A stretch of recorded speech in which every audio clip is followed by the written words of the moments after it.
Good afternoon and welcome to this afternoon's webinar, Integrating 21st Century Skills into Core Instruction. Before we get things started, I want to introduce the speakers today. We've got Nathan Shelley, the Product Marketing Manager at Digital Content Solutions of Learning.com, and Dawn Seek, Director of Curriculum and Instruction at Tipton Community School District in Iowa. So before I pass things off to Nathan, I just wanted to have two quick housekeeping items.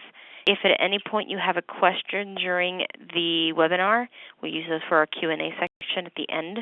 Just use the Q&A panel on the lower right-hand side of your screen. Also, by tomorrow, you should get a follow-up email with a link to the slides to download and a link to our archived webinar so you can share with your colleagues. So right now, I'm going to pass to Nathan. Nathan, it's all you. Thanks, and thanks to everyone who's attending this webinar. I appreciate your time. I'm Nathan Shelley, and I'm Product Marketing Manager for Learning.com, and I'm excited to be here with you today. We're talking about the importance of 21st century skills and looking at our students. We know that students today are digital natives. They're online, they're using smartphones, they're using gaming systems, they're using technology. But how do we know that they are able to use technology and the internet effectively as a tool for learning and growing in their core area concepts and skills around math, science, ELA, and social studies? When we look at those skills and thinking about our students, you might ask yourselves questions like, how do we know that students can operate computers and common software? How do we know that they can research information online and determine which information is a credible resource of information, and how they cite references in an appropriate way? How do that our students can communicate online safely while using the many digital collaboration tools and communication tools that are available online? Can we use digital tools and resources to communicate information in a variety of ways, in media formats, text and visually, audio and video? Some examples of 21st century skills. 21st century skills are essential skills that every student needs to learn to grow in school, in college and career, and in their personal lives.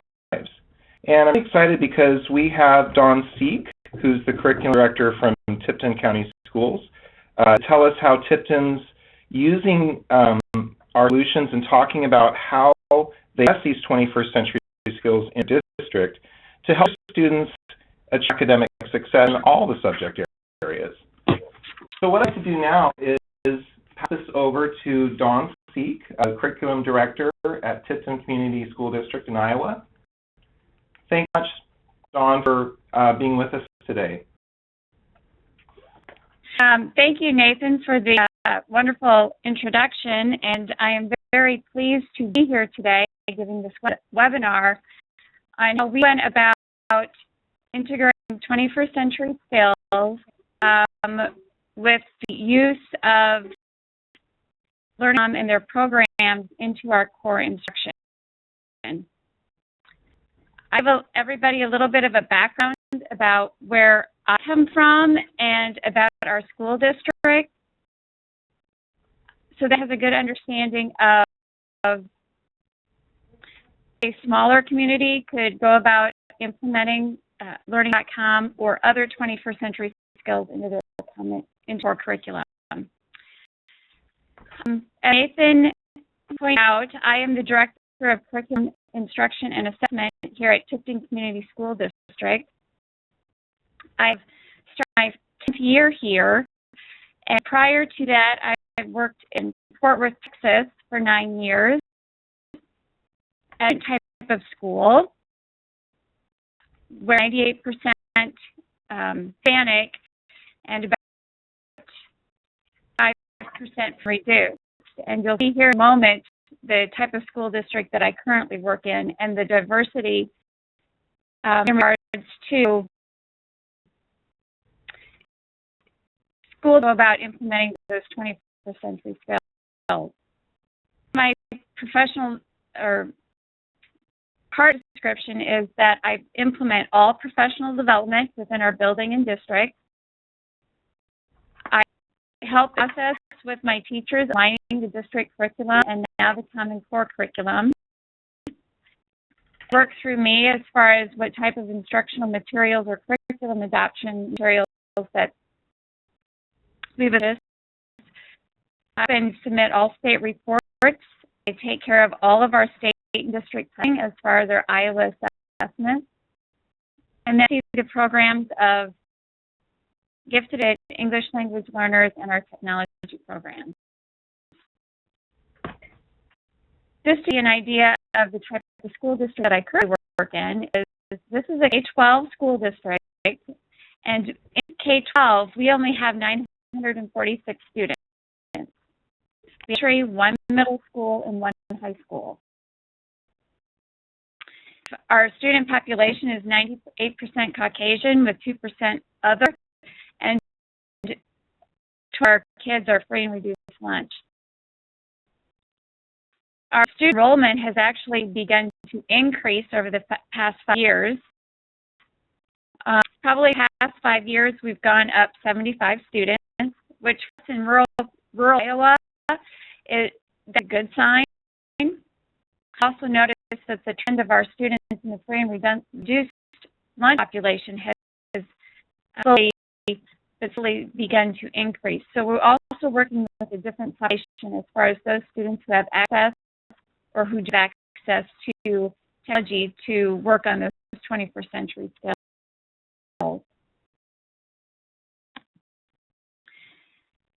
To give a bit of history as far as the entry skills within Tipton and in the state of Iowa, back the adopted Iowa Core, which only encompassed your English language arts, math, and science, but it also encompassed 21st century skills. Those 21st century skills were employable skills, technology skills, and digital literacy. And several years back, we had all school districts within Iowa needed to start looking at how to incorporate these 21st century skills with 12 curriculum and within their common or their core curriculum. Along with Iowa and schools or city schools and our rural schools, with especially when they get into high school, for employability skills and offer it as a standalone, you need to have those skills embedded within the curriculum. With our K-8 system, it's more appropriate for high school, but it was a K-12 Iowa Core adoption for 21st century skills. Our kindergarten teachers are responsible for teaching our kindergarten children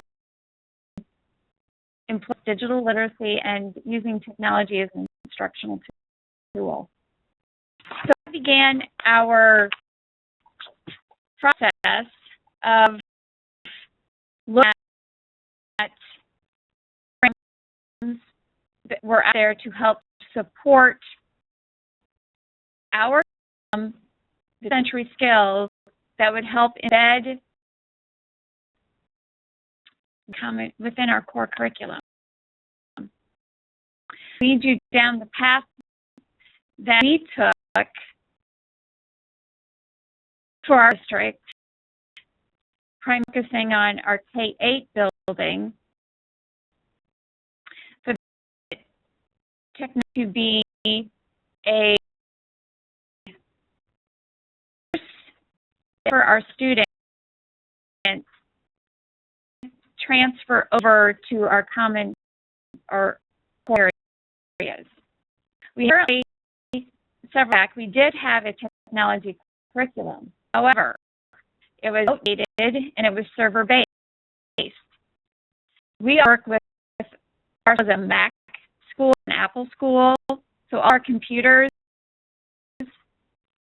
are, as you do a lot of searching for any type of server-based technology curriculum, they're mostly PC-based, which we can run it on Apple. However, all textbooks referred to PC process, and it was a mess trying to have our teachers who were not tech savvy, who were not current on 21st century skills, for that process of learning based curriculum, and then a year or two, it was pretty much outdated.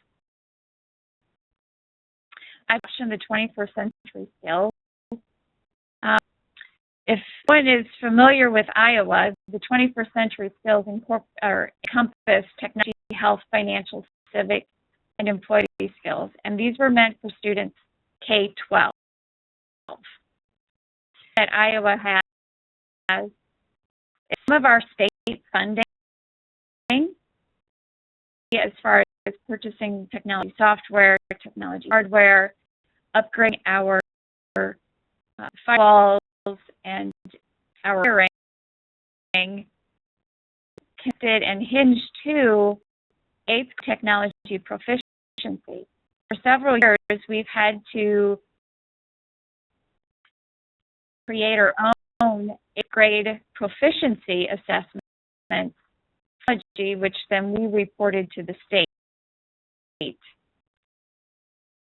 And then on that went into our funding equation, funding we could get towards technology. The good news is we just received news about 2 weeks ago that they are no longer requiring eighth grade technology proficiency that connected with the state funding criteria. It led us to choosing learning.com and the EasyTech program.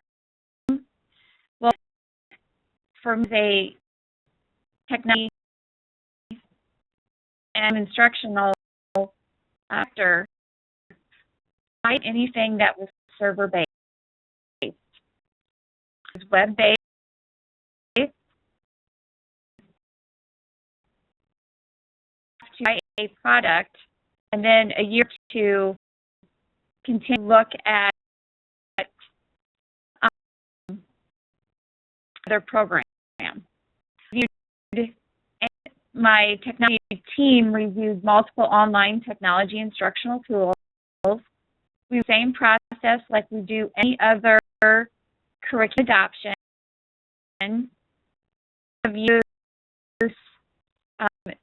student-led to all of our all the 21st century skills at every level, designed cross-curricular connections, and form that each curriculum department goes through when they're looking at those instructional tools. Do not treat this any different than if we were adopting a English language arts series or a math series. And that to choosing EasyTech was the fact that it did meet needs instructionally and financially. To give us a 3-year deal or a 3-year license that purchased EasyTech along with 2 other programs, they significantly reduced our purchase price. And at the time when we purchased it, we are in our 2nd year. It made sound financial sense versus buying some of the other products that were out there. Say that it is in your sales rep to have. We have a fabulous sales rep that I work with.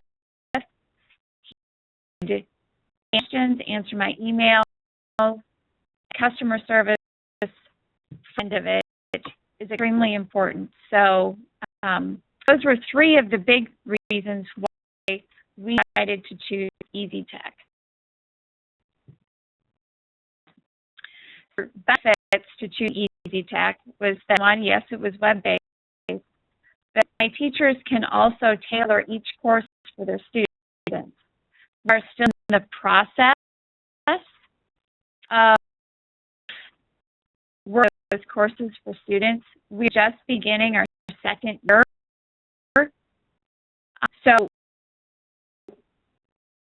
understand how to tailor those courses and working through the century skills within the grade. We're constant in progress. We have more teachers who are now able to tailor those courses, especially for those students who really struggle in keywording. And in a little bit about how we've done that with our lower end or our lower grade students. The other thing was the cross-curricular connection as far as when they're in Excel spreadsheets or spreadsheets of any type, they use mathematic word problems. So the student is able to see how a math problem can be put into a chart and graph or a spreadsheet, which then can transfer over into more problem solving and into their real-life mathematics or into their mathematics curriculum. Again, our 21st century skills, because we learned all of that as we went through the process of determining which would be most beneficial to us.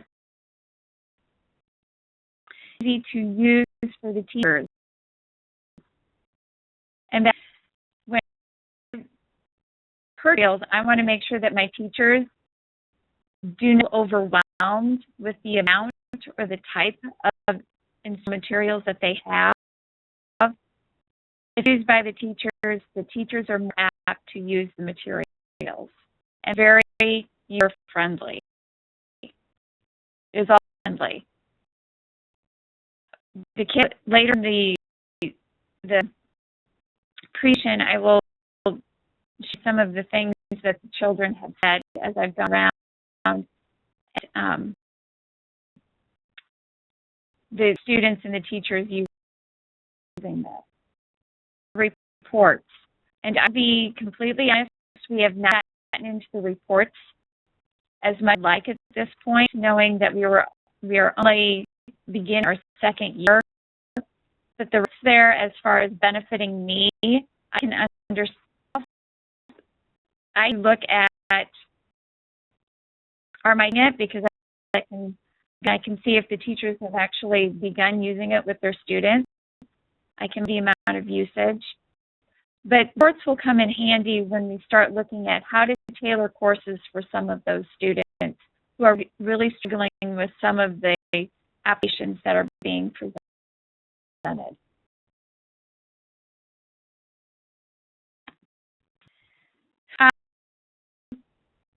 As we started to begin the process of implementation of the 21st century within our core areas, the current route,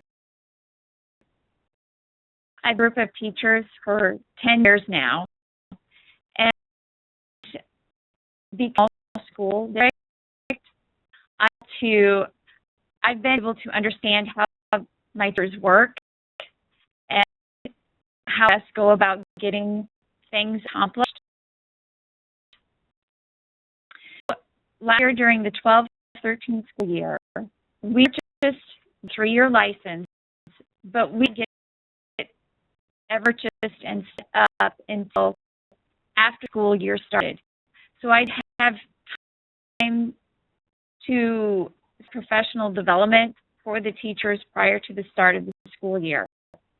So I knew that once going into the school year, it was going to be more difficult for the teachers to take under their belt and get it up and going since any time to prepare before the school year started. To do was, once the school year started, my tech director and myself had pushed into the system with the students and the teachers. We brought a team of teachers who they volunteered to become our teachers. I had several each in several at the middle school. And I had our sales rep come in, and we one full day trying how to use the system. Class,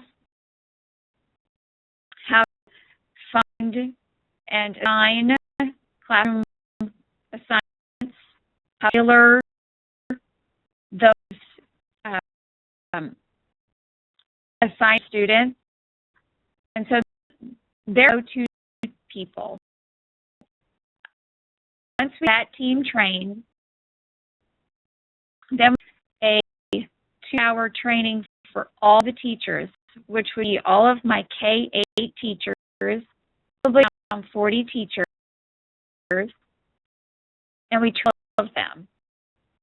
But that was that the first year was completely voluntary. They did have to implement it, but I wanted them as a teacher to play around with it.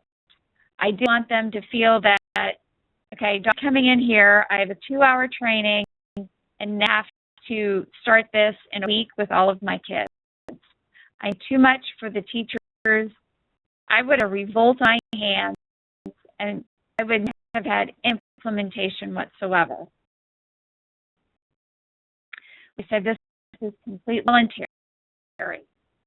Them to at least with it. We set up sometimes after school, you know, an hour after school to come in, play around with it, talk with your grade level, and see if we can get things at least started. I'd probably say of the 40, 45 teachers that I had, I would probably say 35 of my teachers had no problem just going there and playing around with it. There are meetings each month, and monthly meetings, I would bring it up. Are you getting on? Can you at least log on? Can you at least look at tech lessons? It's still grade appropriate. Relations about it. They were going in and they were looking at it and becoming so comfortable with how to log on, how to troubleshoot, or to find lessons. So during the summer, then half-day training again for all of my K-8 teachers. I had a sales rep come in,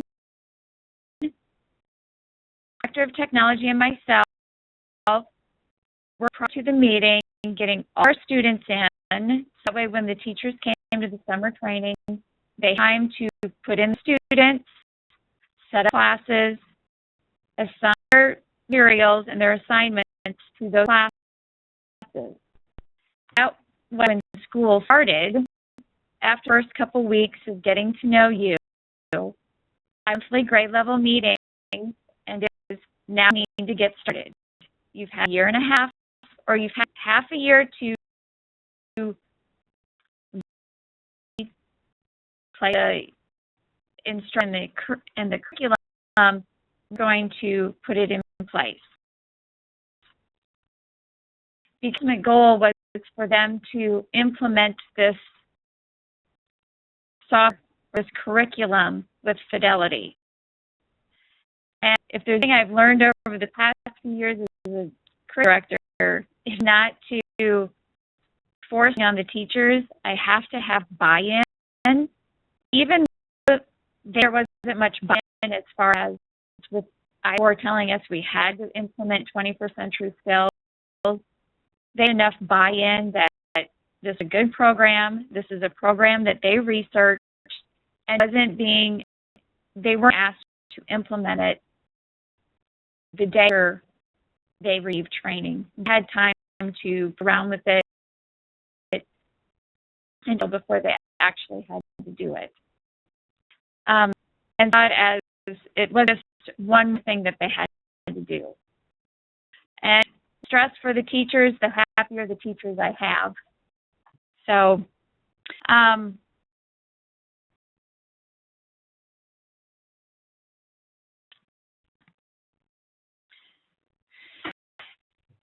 but everybody wants to know how this actually crosses over and makes 23 skills into our core curriculum.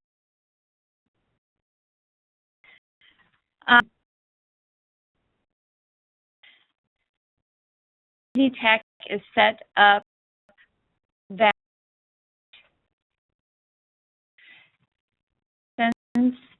can be aligned with English language arts, social studies, and science. Our teachers actually read back to some EasyTech lessons that they've gone through, and in science class, and gather charts and graphs. They can either reassign an EasyTech lesson, or actually had kids say, and teachers say, lesson on EasyTech, you worked in graphs. Can you remember how you can put that together? And so the kids are actually go with the EasyTech lesson saying, I remember seeing something like that in EasyTech. Or if they're in science class saying, this was EasyTech, do you remember? And so they've been able to have some cross-curricular conversations that way.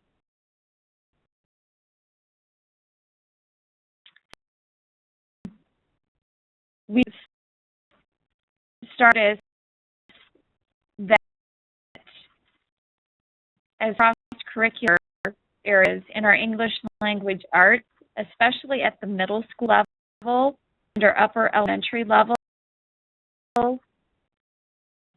The whole idea about having civic or digital literacy and online or technology etiquette, and all finding those reliable resources.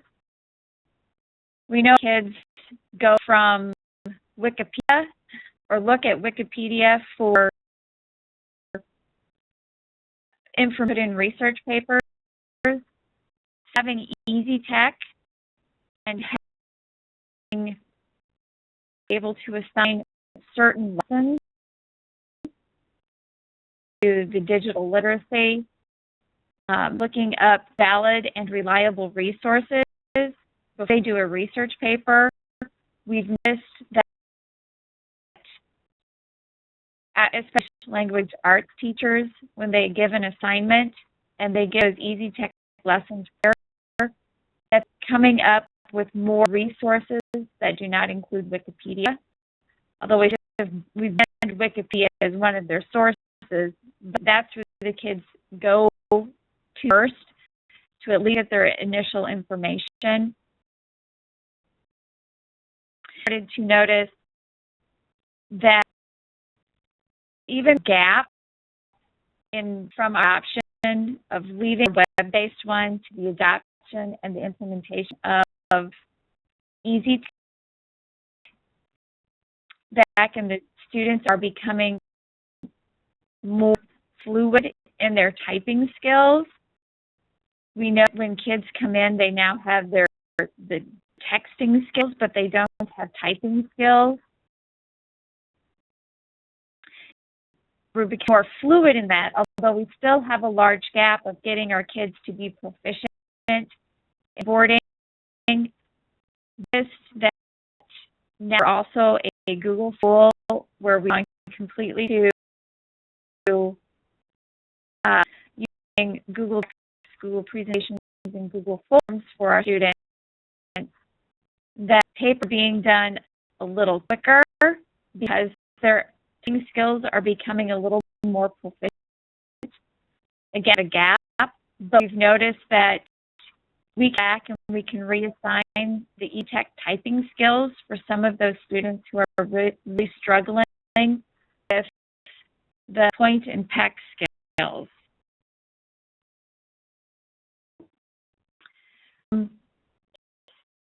We've known EasyTech has also provided the tools,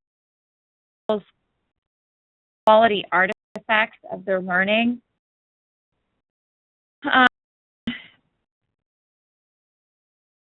And have better typing skills. They reference higher quality sources. They have better citizenship when it comes to work as a collaborative group, and a collaborative conversation when we do things over Google Doc and we leave comments. That has really played into support with all artifacts, curricular connections, and those valid and reliable resources.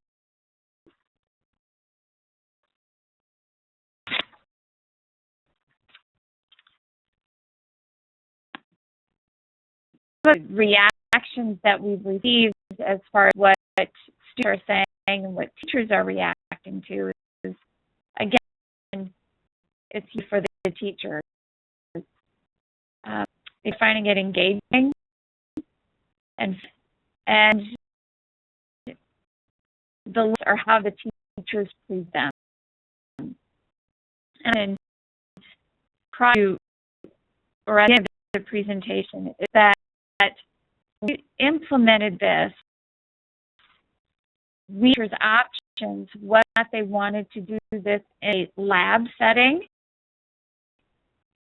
in their setting, or as a center type setting. Lower grades, it worked better as far as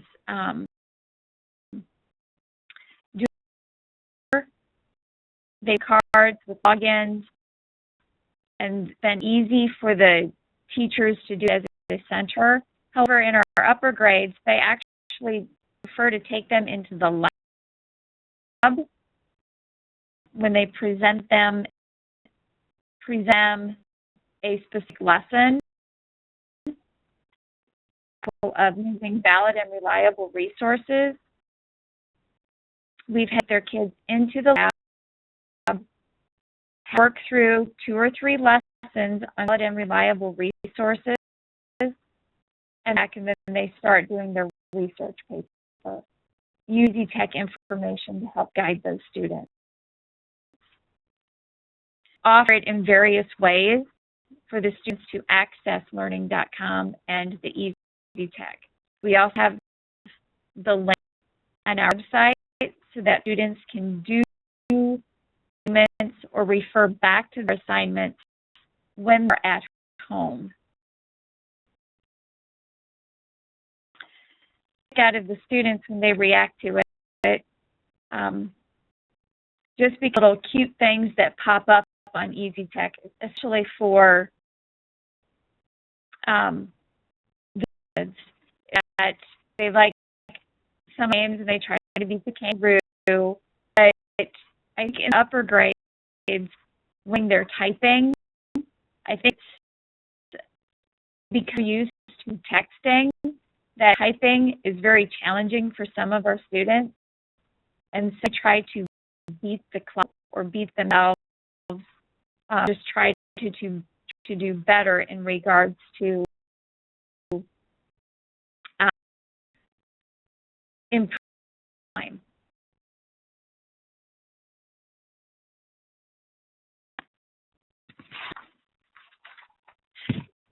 So last part of the presentation is discussing kind of our future plans are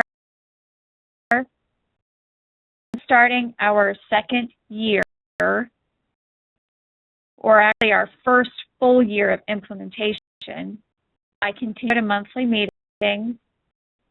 We don't have a lot of time talking about EasyTech, but I bring it up each month as far as how are the kids working with it, how are you dealing with it, is it still manageable, help, do you need more training, simple questions to that effect.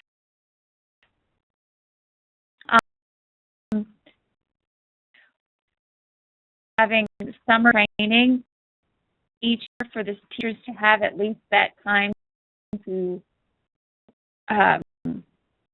differentiate some of their lessons for students, or put in and create their classes. Is to actually use the report that EasyTech provides for us. Use that information to help inform instruction, which ultimately we want to do when we try to reach for the goal of implementing with fidelity, is we use that information to differentiate for some of our students. Along, as we discussed with our teachers, that we have a very large gap right now that implement these, then to go back and we'll have to readjust those lessons and our instruction. And our students will come in with more and more background knowledge, so we can do that the teachers will know how to modify based on the data that's provided.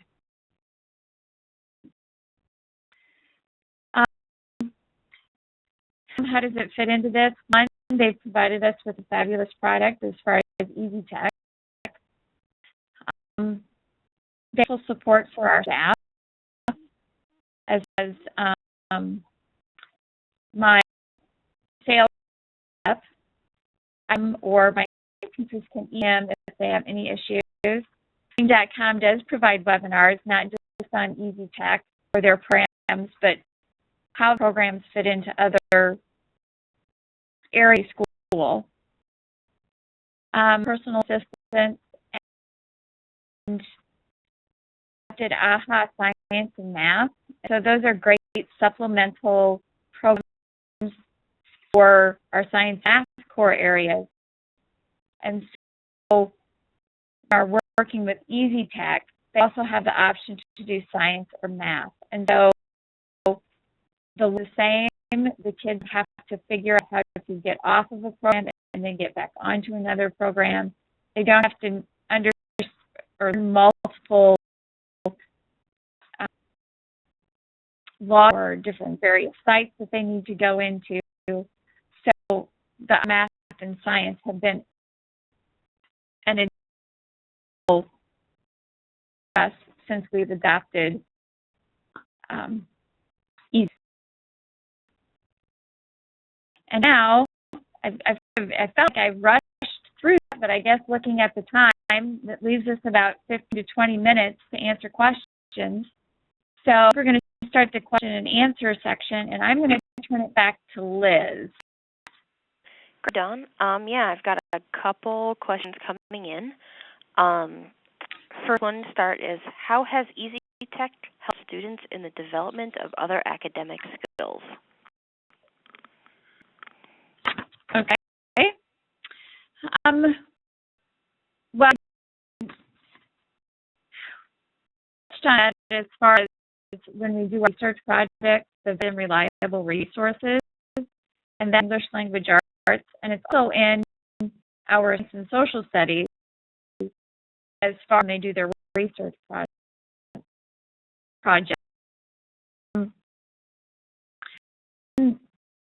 There are English language lessons on EasyTech. They work on word processing skills or a presentation. Those are connected within arts context. So students might be reading a story and they have to put together a word about finding a word and putting bold or highlighting it or underlining it. So it reinforces some vocabulary skills. It builds our students' prior knowledge when they have to read some of the passages.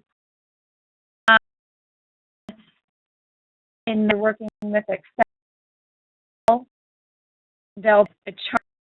They ask you to go back up into passage, enter,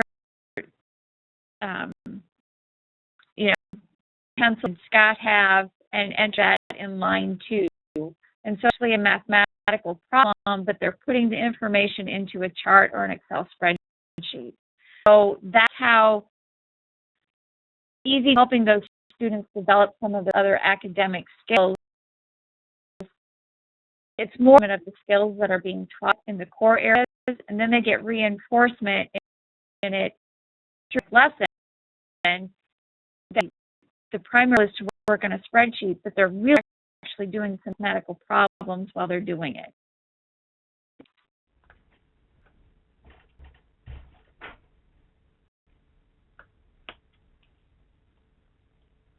Okay, another question.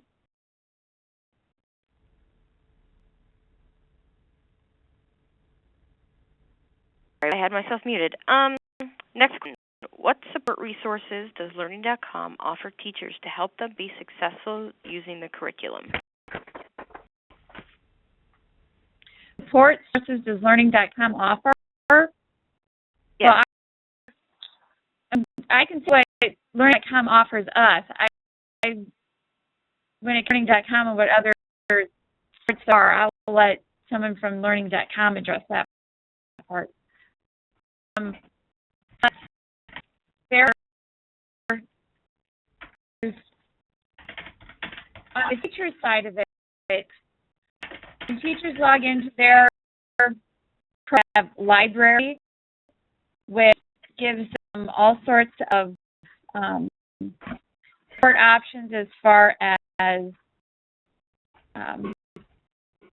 go-to that discuss this type of lesson, shooting guides for webinars that I get that I forward to my teachers.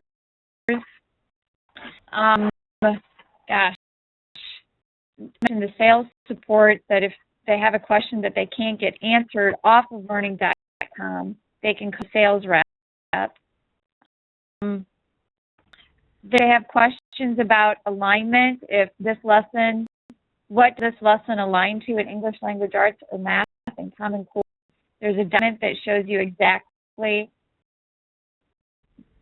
in Excel spreadsheets. It's Common Core standard,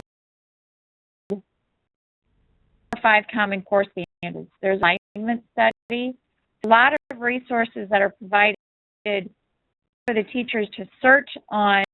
And my teachers have all been trained on question. This is need to go first. So I've trained them that they go to Learning.com either through their login to resources that they might need. And the resources Learning.com might offer beyond that. Dawn, yeah. This is Nathan again. Hi. That's a great explanation. If you don't mind, I'd just like to add to that. We at Learning.com, we understand how much is on teachers' plates every day and that they have limited time. And it's important for us as a company to make sure that the teachers are supported and they understand our products and how to use them so students can be successful. When a new district comes aboard with Learning.com, we assign them an account manager, and they also have a relationship with our sales rep. The account manager does initial implementation planning with the district to make sure that the training objectives are met and that the teachers are trained on how to use our curriculum and products. We have many different types and tiers of PD that we offer, customized for districts, and we also have free professional development. And Dawn alluded to that. We have free weekly webinars that anyone can sign up for to learn more about our products and how to use them at learning.com/training. learning.com/resources. We have extensive tutorial videos, product guides, state alignment, Q&A documents. So many of the people that work at Learning.com were former teachers, including myself. And we're looking at our support materials. We think about them through the lens of the teacher and also the district administrator in terms of what they're looking for and what problems they're trying to solve. So our support materials are set up in that way to address those needs. And like Dawn said, we have a support line with a dedicated staff of customer support reps that are able to answer technical questions and guide teachers through the use of our products. We take pride in our customer service and making sure that our customers are supported, because their success ends up translating into our success as a company. Okay, great. Next question. How did the district support teachers as they are implemented Learning.com in their classrooms? I'm assuming that's for Dawn. Well, about supporting the teachers in the classroom would fall on my shoulders as far as being the curriculum director. I would have monthly meetings with them after their initial training, and I would ask the basic questions of what's done with Learning.com in the last month to help you make this an easier transition. And there's actually a lot of stuff that first year that the technology director and myself did to take responsibility off the teachers. Meaning, this year, the tech director and myself, we actually put every student in each one of the teachers' classroom. We got their class list, and we did that work for them. Because I wanted them to actually implement the curriculum and not get hung up on, I can't get this kid in the class, I don't know where they're at, I don't know how to set up this class. I want to focus on getting logged on and actually working through some lessons.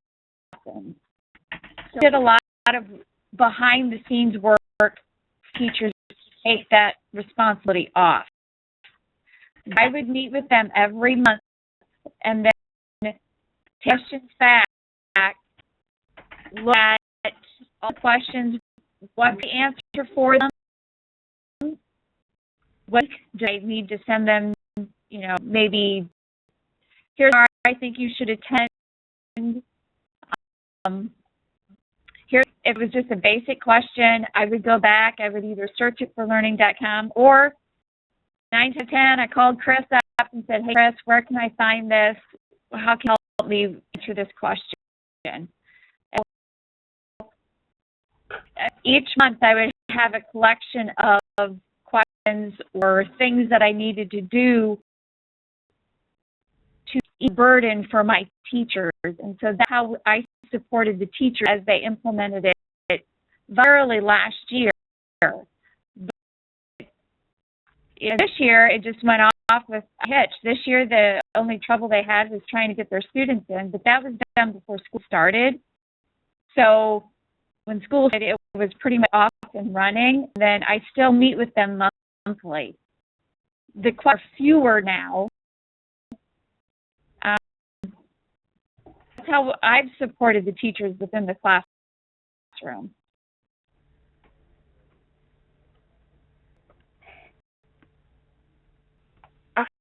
Next question, and this is definitely for Dawn. What funding sources did your district use to purchase EasyTech? Oh,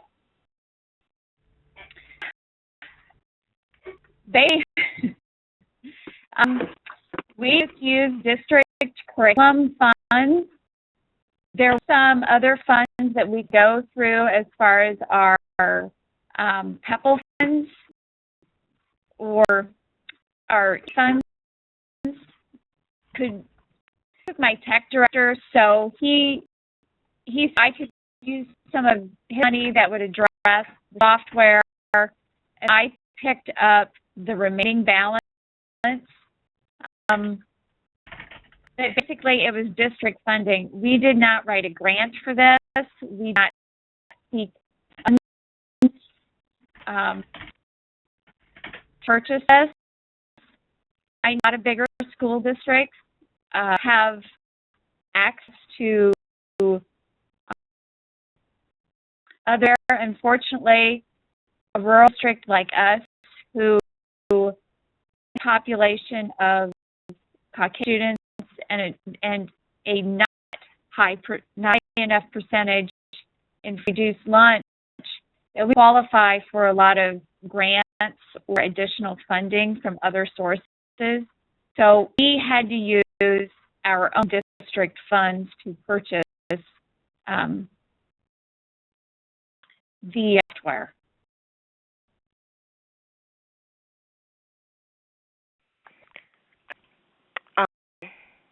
Another question, do you start integrating employability skills at a kindergarten level? That one? Get ahead. Okay, thank you. Thanks, Don. Just kind of speak a little bit about our curriculum. We do, definitely, and I think I saw that question. It was related to the kindergarten grade level and primary grades.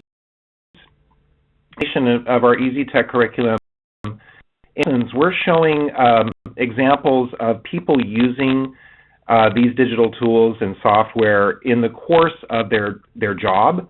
For example, we have Professor Wallaby and some other characters that are using technology to find out information online for the purpose of creating media and presentations. At that grade level, it doesn't go so deep into showing careers in technology fields specifically because it's such an early grade level.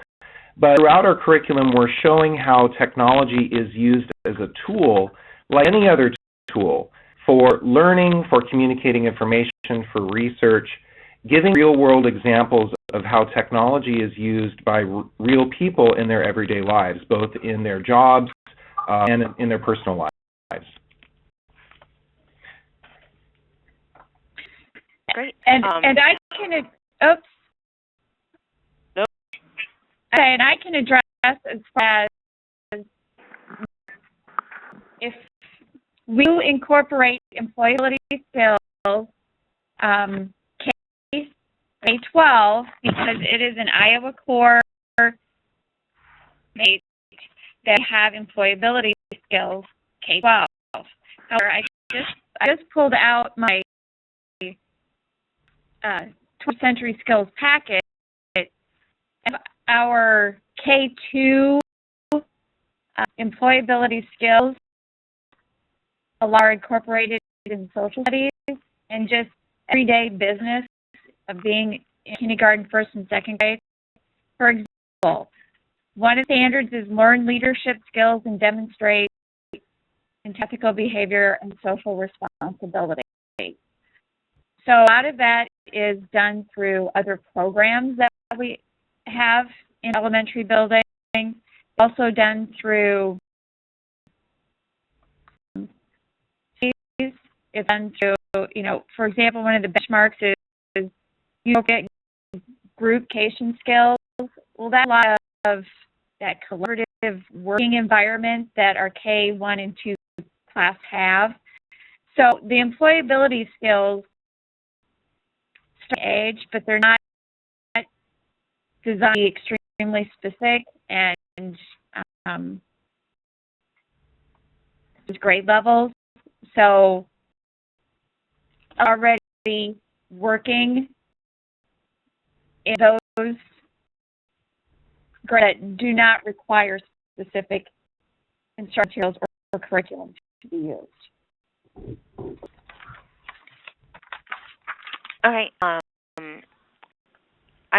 This is directed towards Dawn, but I feel like I can turn this into a question for both Nathan and Dawn to answer. It says, does district have a BYOD policy that supports on-the-go access? I guess Nathan can report it if you know of any districts that have a BYOD policy that might do that. Yeah, actually, we are doing some market research right now looking at districts and how they approach BYOD. And we did some surveys, and we actually found out that majority of districts in both suburban and urban areas have a BYOD policy or are considering adopting a BYOD policy.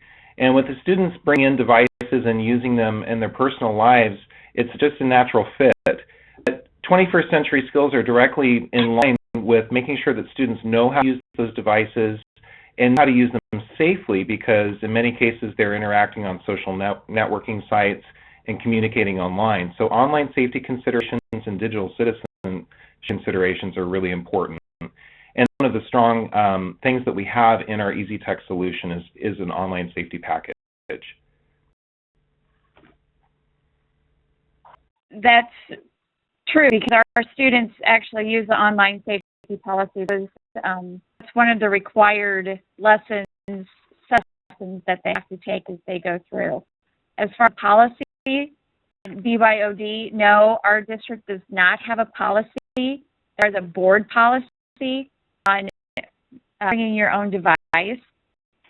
I would say it's more in the high school that our teachers might have their own classroom policy about bringing their own device. Okay, great. Next question. What challenges did you face during implementation process of integrating tech into the curriculum? Well, some of the problems as far as the initial reactions would be, giving us one more thing we have to do. We don't have time for that.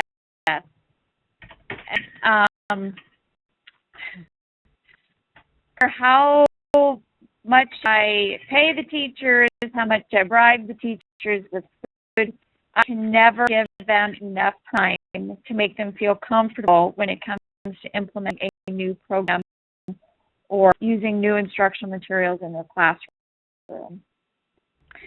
So that's where me, director, taking as responsibility, and for the teachers, that it was extremely important. That's when you go in saying it had to be mandatory that you do this. I voluntary that first year just so that they could become comfortable with it and figure out how they could manage it without the pressure of, oh, goodness, Don's going to be collecting data at the end of this, and we have to do this and this and this. Was implement voluntarily, try out how you can manage it, and that we're trying to get over that hurdle. Don't get me wrong, I still have teachers who are stressed managing time on implementation. The other one I would probably say is have access to computers within the classroom. Have an elementary lab and a middle school lab, and then have probably 2 to 3, maybe up to 5 computers within a classroom, and so trying to figure out how to move the students through a center in the lower classes, with having 3 to 5 computers. Our school district is trying to financially how we can add computers, but again, I think with budgets the way they are, we're struggling like everybody else about how to spend our money most effectively. And so just computers, give teachers enough time to use, and the instructional materials work. And then the last one I would say is I do have a few teachers who are not tech savvy, who really struggle with just figure out how to log on.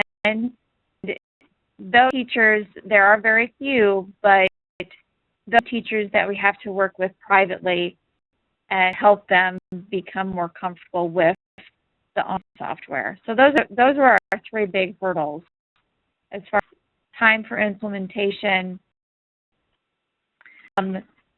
provide technology as far as computers for the teachers to use, and then the teachers who are not tech savvy. Great, Ellen. It looks like we are out of time now, so unfortunately, no more questions, but I know that Nathan, with me, he'll follow up with some people afterwards. So guys, everyone, again, thank you very much for attending today. As I said at the very beginning of the webinar, expect an email tomorrow with with a recording of this webinar and the slides to download. If you have any questions, don't hesitate to email me. And again, thank you very much, everyone, for attending. Thank you, Dawn and Nathan. And we will have a great day. Thank you. Thank you.